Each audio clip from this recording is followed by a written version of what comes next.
સાળંગપુરના કષ્ટભંજન હનુમાનજી મંદિર ખાતે પવિત્ર અધિક માસ એટલે કે પુરુષોત્તમ માસ નિમિત્તે મોટી સંખ્યામાં ભાવિકો આજે શનિવારનો દિવસ હોય ત્યારે ઉમટી પડ્યા હતા. દાદાને અદ્ભુત શણગાર અને અન્નકૂટ અર્પણ કરવામાં આવ્યો હતો.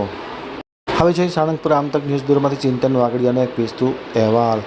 સાળંગપુરના શ્રી કષ્ટભંજન હનુમાનજી મંદિર ખાતે પવિત્ર અધિક જેઠ માસ એટલે કે પુરુષોત્તમ માસ નિમિત્તે શનિવારનો દિવસ હોય ત્યારે હરિપ્રકાશ દાસજી સ્વામીની પ્રેરણાથી દાદાને દિવ્ય વાઘા અને અલંકારોથી સજ્જ શણગાર કરવામાં આવ્યો હતો.